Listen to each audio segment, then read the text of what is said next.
May nagsabi na ba sa'yo na mukha kang mas bata kaysa sa edad mo? May nagsabi na ba sa'yo na parang hindi ka tumatanda, na mas bata ka pa raw tingnan kaysa sa tunay mong edad? Baka may kaibigan o kakilala kang nagulat nang malaman kung ilang taon ka na talaga. Madalas iniisip nating dahil lang ito sa lahi natin o sa magagandang skincare products. Pero, paano kung may mas malalim pang dahilan? Ang hitsura natin ay hindi lang nakabase sa genes o sa mga produktong ginagamit natin. Sa totoo lang, ito ay refleksyon ng kung paano tayo mag-isip, mamuhay at humarap sa buhay. Ang ating ugali, paniniwala at mga desisyong ginagawa araw-araw may direktang epekto sa kung paano tayo tumatanda. Kaya kung palagi kang sinasabihang mukhang bata, baka hindi lang ito dahil sa swerte. Posibleng may ginagawa kang tama kahit hindi mo namamalayan. At kung gusto mong malaman kung paano mapanatili ang pagiging fresh at youthful, hindi lang sa panlabas, kundi pati sa kalooban, siguraduhing panoorin mo ito hanggang dulo. Huwag kalimutang i-like ang video at mag-subscribe para sa mas marami pang stoic wisdom at life lessons. Tara, simulan na natin. Number 1, may matibay kang kalooban. Napansin mo ba kung paanong may mga tao na kahit dumaan sa matitinding pagsubok sa buhay ay nananatiling mukhang bata? Hindi mo mababakas sa kanilang mukha ang lungkot, stress o pagod. Parang hindi sila tinablan ng bagyo ng buhay. Ang sikreto nila? Matibay na kalooban. Sa Stoic philosophy, itinuturo na hindi natin kontrolado ang mga nangyayari sa paligid, pero kontrolado natin kung paano tayo tutugon. Ang taong may matibay na kalooban ay hindi basta-basta nagpapatinag sa stress. Hindi siya nilalamon ng lungkot, galit o takot. Pero paano nga ba nakakaapekto ang stress sa pagtanda? Kapag tayo'y sobra sa stress, tumataas ang cortisol o stress hormone na may negatibong epekto sa katawan. Kumukulubot at natutuyo ang balat, nasisira ang collagen na nagpapanatiling makinis at elastic. Laging pagod at walang sigla, humihina ang katawan, nawawala ang aura, laging matamlay, nakasimangot at parang may pasan-pasang mundo.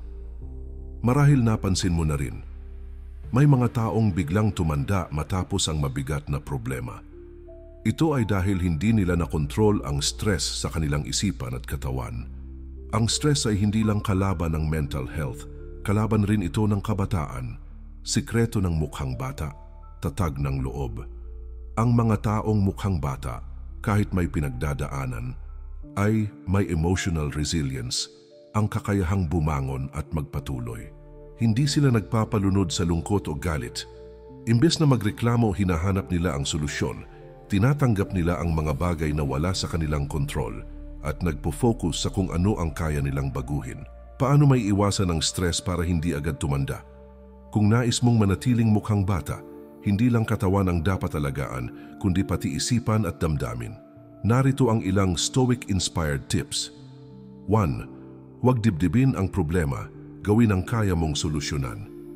Tanggapin ang hindi mo kayang baguhin. 2. Maglaan ng oras para sa sarili. Gawin ang mga bagay na nagbibigay sa iyo ng kapayapaan, tulad ng paglalakad, journaling o meditasyon. 3. Matutong magpasalamat. Ang taong marunong magpasalamat ay hindi madaling talunin ng stress.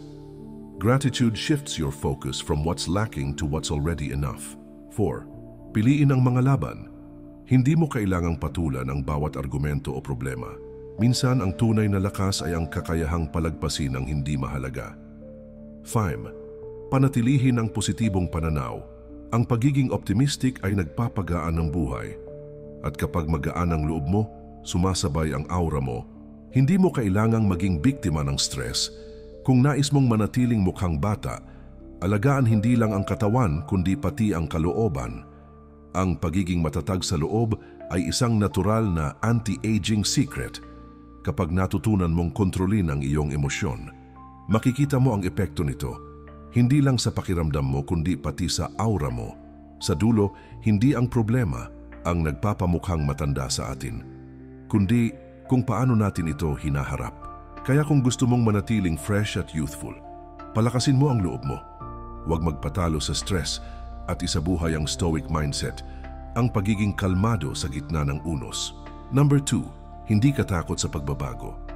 Napansin mo ba kung paanong may mga tao na kahit tumanda na ay parang hindi kumukupas, laging masigla, parang laging may bagong inaabangan sa buhay, may drive, may energy, may kislap sa mata. Ang sikreto nila, hindi sila takot sa pagbabago. Samantalang ang iba kahit mas bata pa sa kanila, ay tila ba pagod na sa buhay. Laging may reklamo, parang nawalan ng gana at ramdam mong mabigat ang loob nila. Bakit ganon? Dahil takot silang magbago. Ang pagyakap sa pagbabago ay sekreto ng kabataan. Ang pagiging bukas sa pagbabago ay isa sa mga lihim kung bakit nananatiling bata ang isang tao. Hindi lang sa itsura kundi sa damdamin at isipan. Ang taong handang sumubok ng bago, tumanggap ng hamon, at mag-adjust sa mga sitwasyon ay nananatiling buhay ang diwa. Kahit tumatanda ang katawan, ang isip ay nananatiling bata. Palaging may natututunan. Laging may bagong ginagawa. Hindi madaling panghinaan ang loob. Mas madali silang sumaya at ma-excite kasi bukas sila sa bago. Kapag active ang isip at bukas ang puso, mas nagiging makulay at masaya ang buhay. At yan ang totoong nagpapabata. Takot sa pagbabago is equals to mabilis na pagtanda. Kapag iniwasan mo ang pagbabago, para mo na ring isinara ang pinto sa mga bagong karanasan, unti-unting nababawasan ang sigla. Ang katawan ay nagiging matamlay. Ang pananamit, kilos at kaisipan ay naninigas. Hindi na sumasabay sa takbo ng panahon. Ang taong takot magbago ay laging stressed. Hindi nila tanggap kapag hindi nila kontrolado ang sitwasyon at ang pakiramdam nila. Parang tapos na ang buhay. Kapag naiwan ka sa nakaraan, unti-unti kang napag-iiwanan ng buhay. At hindi mo namamalayang pati ang hitsura mo, napapagal na rin. Ang pagbabago ay natural, yakapin mo ito. Lahat nagbabago, tao, panahon, sitwasyon. Walang permanente sa mundo maliban sa pagbabago mismo. Kung patuloy mong lalabanan ito, mas lalo ka lang mahihirapan. Pero kung matututo kang sumabay, mag-adjust at tumanggap, mas gagaan ang daloy ng buhay. Ang kakayahang mag-adapt ay hindi kahinaan. Ito ay isang superpower. Kapag kaya mong sumabay sa agos, hindi ka basta-basta natitinag ng unos. Paano matutong tanggapin ang pagbabago? Kung gusto mong manatiling fresh, masaya at mukhang bata, simulan mo sa mga simpleng hakbang. 1. Subukan ang bago. Maliit man o malaki, bagong hobby, bagong ruta, bagong routine. Ang novelty ay nagpapasigla sa utak. 2. Huwag matakot sa pagkakamali. Bawat bago ay may learning curve. Hindi kailangang maging perpekto agad. 3. Makinig sa iba't ibang pananaw. Hindi porket iba ang ideya ay mali na agad. Minsan sa iba tayo may mas matututunan. 4. Tanggapin na hindi lahat ng bagay ay kontrolado mo. Sa halip na pigilan ang pagbabago, hayaan mong dalhin ka nito sa bagong direksyon. Ang pagbabago ay hindi kalaban. Ito ang susi ng buhay. Kung gusto mong manatiling bata, huwag kang matakot magbago. Ang pagiging flexible ay hindi lang nakakapagpanatili ng mental health. Ito rin ay nagbibigay ng positibong energy sa buong pagkatao mo. Bitawan ang nakaraan, yakapin ang kasalukuyan, at harapin ang bagong bukas na may tapang at pananabik. Sa huli, ang pagbabago ang magdadala sa iyo sa mas makulay, mas masaya, at mas makabuluhang buhay. Number 3, palaging mausisa ang iyong kaisipan. Napansin mo ba na may mga taong kahit may edad na ay parang laging bata pa rin? Laging masigla, laging may kinang sa mata. Parang laging may bagong natutuklasan sa mundo. Ang sikreto nila, hindi sila tumitigil matuto. Palagi silang mausisa, palaging nag-e-explore, palaging may tanong sa isipan. Sa kabilang banda, may mga taong kahit bata pa ay tila ba mabilis tumanda, walang sigla. Matamlay ang kilos at parang wala nang gana sa buhay. Bakit? Dahil nawala na ang kanilang pagkamausisa. Nawala na ang pagkagusto nilang matuto. Ang mausisang kaisipan ay sekreto ng sigla. Ang taong laging bukas sa bagong kaalaman ay may mas matalas na isip, mas masayang pananaw, at mas buhay na espiritu. Mas alerto ang utak, mas mabilis mag-isip. Mas masarap kasama dahil may kwento, may insight, may passion. Ang patuloy na pagkatuto ay parang ehersisyo para sa utak, tulad ng kalamnan kung hindi ginagamit, humihina. Pero kung pinapagana mo araw-araw, sa pagbabasa, panunood ng educational content o pakikipag-usap, nananatiling aktibo at masigla ang isip. Kaya ang taong mausisa, hindi lang matalino, mukhang bata rin. Ayon sa siyensya, ang pagkatuto ay anti-aging. Sabi ng mga eksperto, ang aktibong pag-aaral at curiosity ay may benepisyong pisikal at mental. Pinapalakas ang memorya, lumalakas ang utak kapag laging ginagamit. Mas matibay sa stress at pagkalimot. Pinapabagal ang brain aging, mas mababa ang posibilidad ng dementia or Alzheimer's sa mga taong patuloy na natututo. Pinapataas ang dopamine, ang happy hormone na nagbibigay saya at energy ay mas aktibo sa taong curious. Sa madaling salita, ang pagkamausisa ay nagpapasaya, nagpapatalino at nagpapatagal ng sigla. Kapag nawawala ang curiosity, nawawala ang sigla.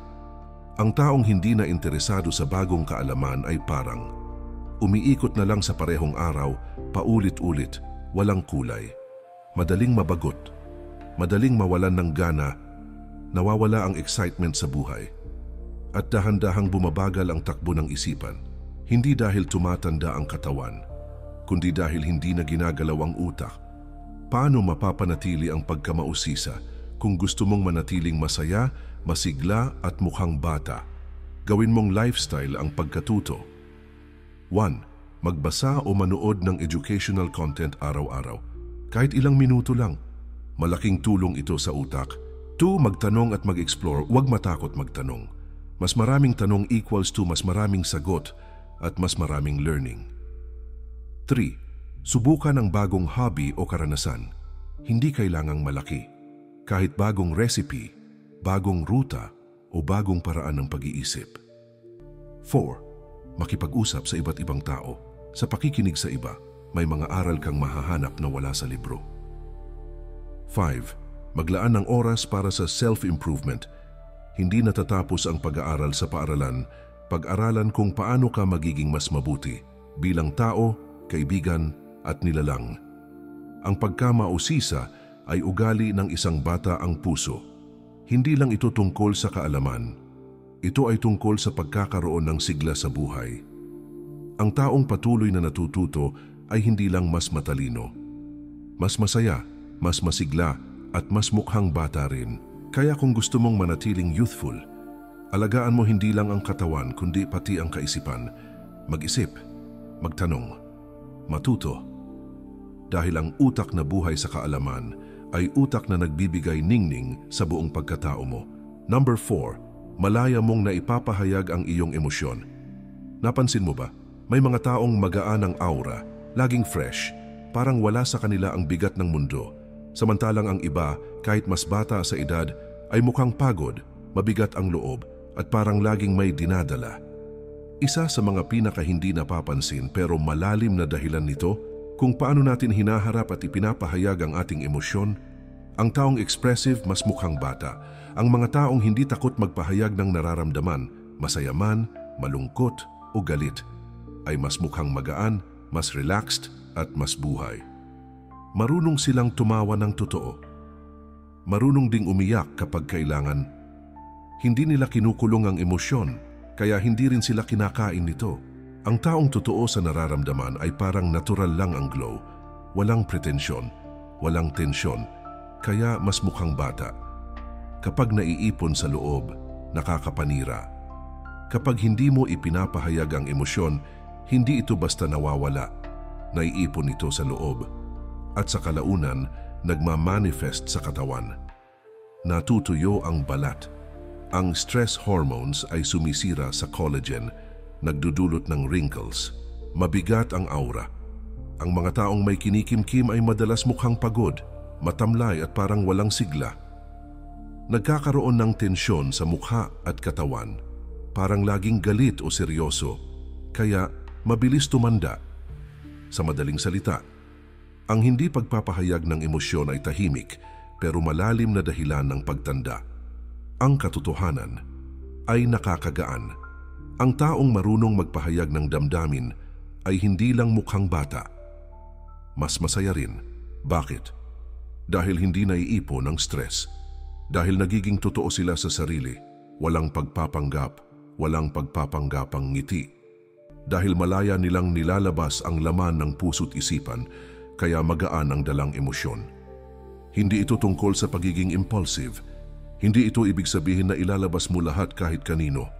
Ang tamang pagpapahayag ng damdamin ay ginagawa ng may balanse at kamalayan. Kapag pinipigil, doon ka napapahamak. Ang pagpipigil ng emosyon ay parang unti-unting pagpapakulo ng kaldero. Kapag hindi mo binuksan, sasabog ito. Nagiging iritable. Mabilis uminit ang ulo, mabilis mainis kahit sa maliliit na bagay. Nagiging bugnutin, walang sigla, walang gana, laging malalim ang buntong hininga. Stress hormones overload at ito ang nagdudulot ng wrinkles, pagod na hitsura at panghihina ng katawan. Kapag hindi ka expressive, hindi ka lang nagmumukhang mas matanda. Mas mabigat din ang bitbit mong emosyonal na bagahe. Paano matutong maging malayang magpahayag? Kung gusto mong manatiling youthful, fresh at magaan ang pakiramdam, matutong ilabas ang iyong nararamdaman sa healthy na paraan. 1. Maging honest sa sarili. Huwag mong itanggi kung nasasaktan ka, natatakot o nagagalit. Kilalanin mo ang emosyon mo, doon nagsisimula ang healing. 2. Makipag-usap sa taong pinagkakatiwalaan mo. Minsan, isang tapat na usapan lang ang kailangan para gumaan ang loob. 3. Isulat ang nararamdaman. Kung hindi pa handang sabihin, isulat mo muna. I-journal. Ilabas sa papel ang laman ng puso mo.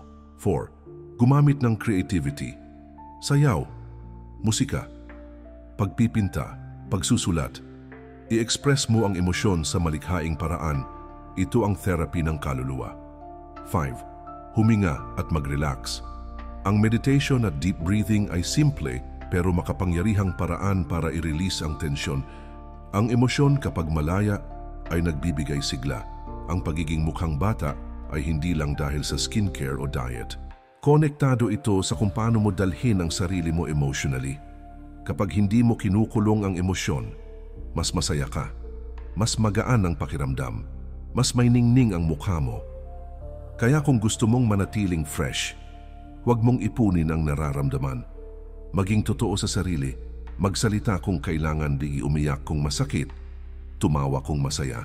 Dahil ang taong malayang nagpapahayag ng emosyon ay hindi lang mas mukhang bata, mas puno rin ng buhay.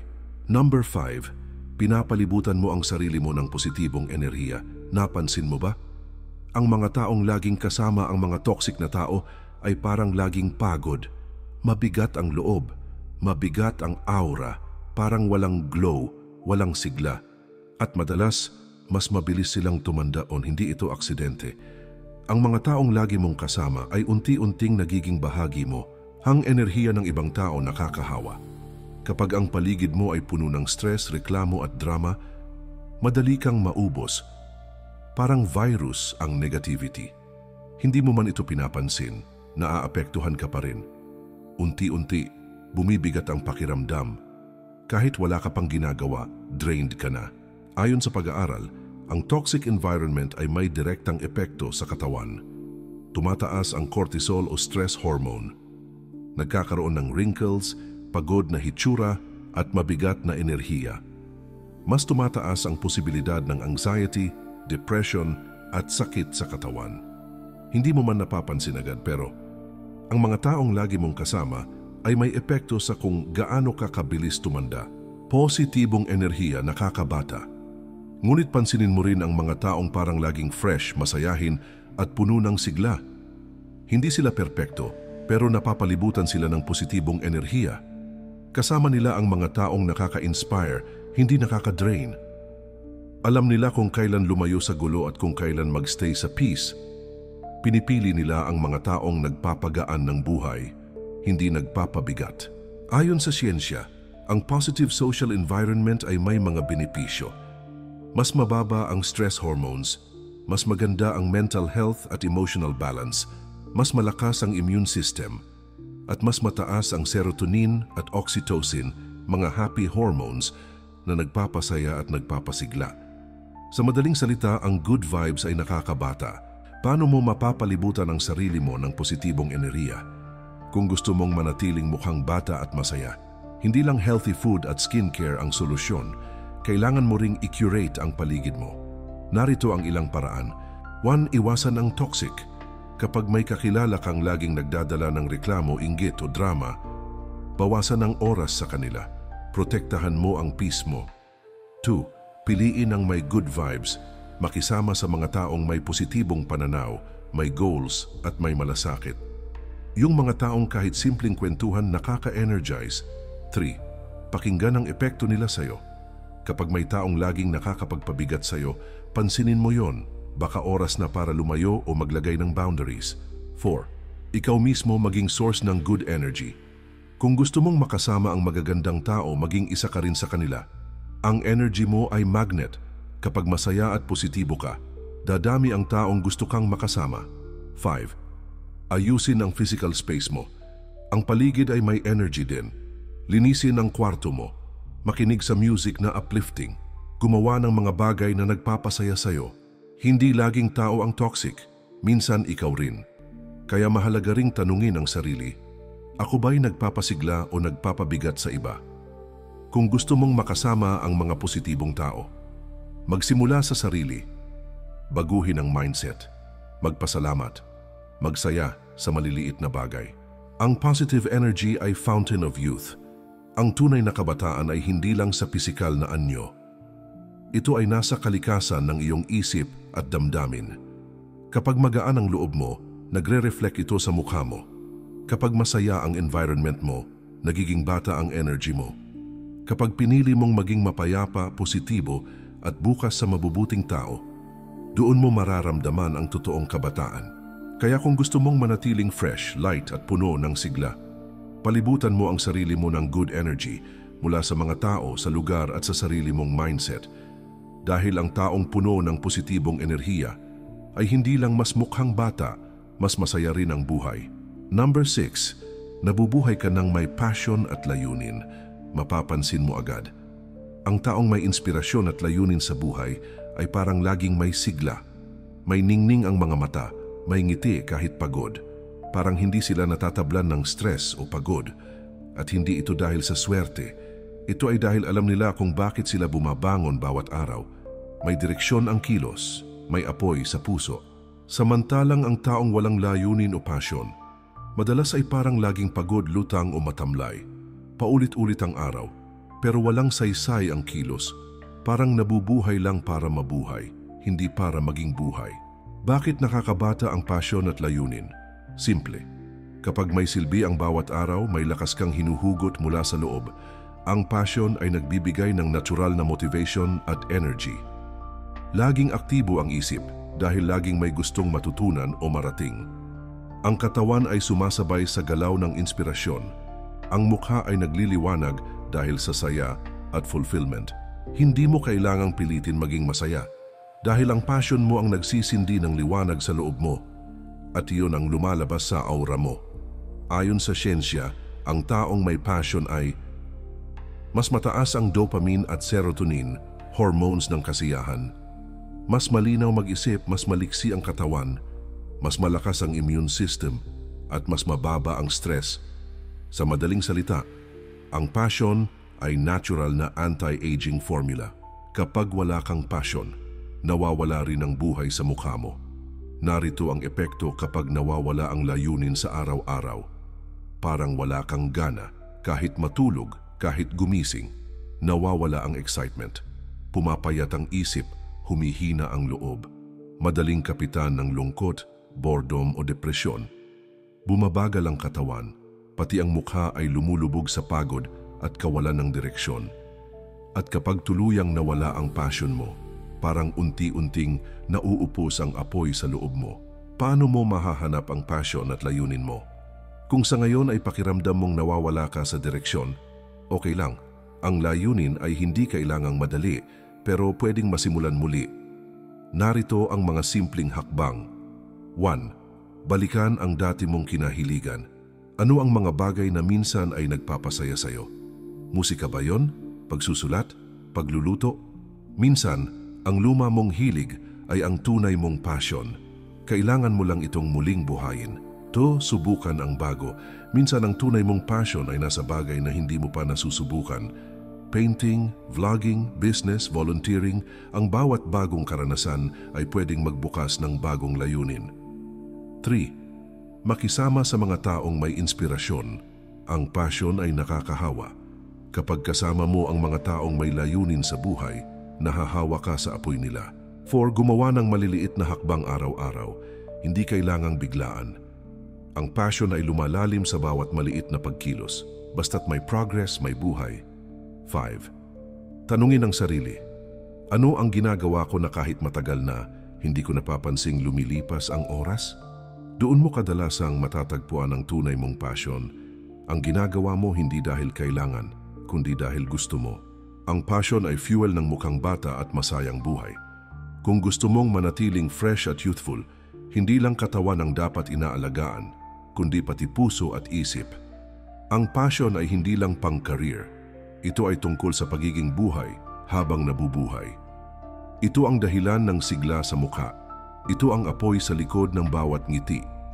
Ito ang rason kung bakit ang iba, kahit may edad na, ay mas bata pa rin tingnan kaysa sa mas bata sa kanila. Dahil ang taong may layunin ay hindi lang gumagalaw, lumilipad.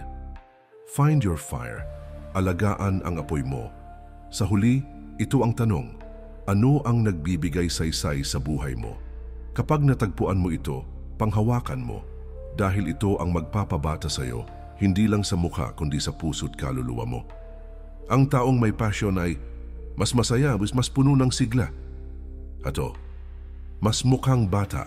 Number 7, marunong kang magpatawad at mag-move on. Napansin mo ba? Ang mga taong mukhang fresh, magaan kasama at laging may ngiti sa labi, sila rin ang mga taong marunong magpatawad at mag-move on. Hindi sila nakakapit sa galit. Hindi sila nabubuhay sa anino ng nakaraan. May mga tao namang laging bugnutin, parang laging may dinadala. At kahit bata pa ay mukhang pagod ang mukha at puso. Madalas dahil sa hindi pa nila kayang bitawan ang sakit, galit o pagkukulang ng kahapon. Bakit ang pagpapatawad ay nakakabata? Dahil kapag malaya ang puso, magaan ang pakiramdam at makikita ito sa iyong mukha at kilos. Ang taong hindi nagtatago ng hinanakit ay hindi madaling ma-stress. Mas magaan ang aura, mas malambot ang galaw, mas maliwanag ang mata. Mas kaya nilang ngumiti dahil walang galit na humaharang sa saya. Alam nila na ang hindi pagpapatawad ay lasong unti-unting sinisipsip ang energy mo. Kaya pinipili nilang bitawan, hindi dahil sa mahina sila, kundi dahil mas pinipili nilang maging malaya. Kapag hindi ka marunong magpatawad, ikaw rin ang nabibigatan. Ang sakit at sama ng loob na kinikimkim ay parang mabigat na bagaheng ikaw lang ang may pasan, habang ang taong kinagagalitan mo patuloy lang sa buhay habang ikaw ay natitigilan. Narito ang ilang epekto ng hindi pagpapatawad. Tumaas ang stress levels, ang cortisol ay nananatiling mataas. Nagkakaroon ng wrinkles, tension lines at pagod na aura. Laging mabigat ang dibdib. Kahit anong ganda ng araw, may ulap ka pa ring dala. Humihina ang resistensya at mabilis tumanda ang katawan. Ayon sa mga pag-aaral, ang hindi pagpapatawad ay may direktang epekto sa mental at physical health. Ang forgiveness ay natural na pangpaganda. Kapag natuto kang magpatawad, bumababa ang cortisol, kaya mas relaxed ang katawan. Lumalakas ang immune system, mas lumalaban sa stress at sakit. Mas gumaganda ang overall mood at mas humahaba ang buhay. Kumikinang ang mukha dahil wala kang dinadalang mabigat. Ang taong marunong magpatawad ay hindi lang mas payapa, mas mukhang bata rin. Paano matutong magpatawad at mag-move on? Kung nahihirapan ka, normal lang yan. Ang pagpapatawad ay hindi palaging madali, pero palaging posible. Narito ang ilang hakbang. 1. Tanggapin na hindi mo na mababago ang nakaraan. Tapos na yun, ang kontrol mo na lang ay kung paano ka tutugon ngayon. 2. Huwag hayaang lamunin ka ng galit. Ang hinanakit ay parang apoy. Habang hawak mo ito, ikaw ang nasusunog. 3. Matutong magpasalamat. Ilista mo ang mga biyayang meron ka ngayon kaysa balikan ng paulit-ulit ang mga pagkukulang ng iba noon. 4. Palibutan ang sarili ng positibong tao. Mas madaling bumitaw kung kasama mo ang mga taong nagbibigay ng liwanag. 5. Maging present sa ngayon. Ang nakaraan ay hindi na mababalikan, pero ang kasalukuyan pwede mong yakapin at gawing magaan. Bitawan mo ang galit dahil karapat-dapat kang maging malaya. Ang pagpapatawad ay hindi ibig sabihing pinawalang sala mo ang maling ginawa. Ito ay pagpapalaya sa sarili mo sa pagkakakulong sa sakit. Sa huli, hindi ito tungkol sa kanila, kundi para sa iyo. Dahil ang taong marunong magpatawad ay mas kalmado, mas masaya, mas malusog, at mas mukhang bata. Maging magaan, maging malaya.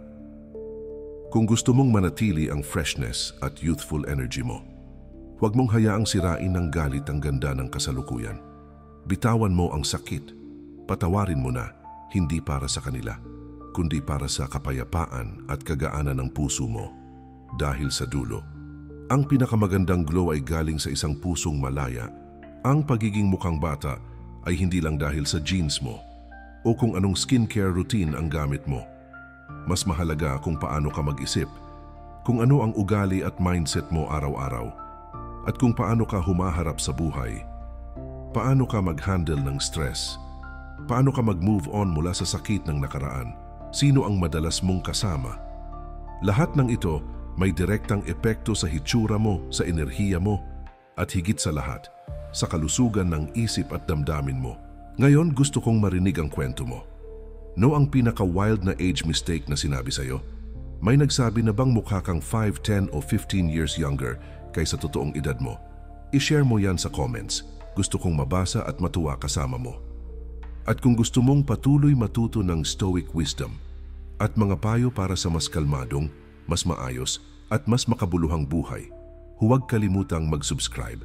I-share mo rin ang video na ito sa isang kaibigan na mukhang hindi tumatanda. Baka gusto rin nilang malaman ang sikreto kung bakit. At syempre, i-like mo ang video kung gusto mong manatiling youthful. Hindi lang sa panlabas, kundi sa isip, sa puso at sa kaluluwa mo. Salamat sa panunood. Panatilihin nating fresh ang pananaw, magaan ang loob, at malalim ang koneksyon sa sarili. Dahil ang totoong kabataan, hindi lang nasusukat sa edad, kundi sa enerhiya na bitbit mo sa bawat araw.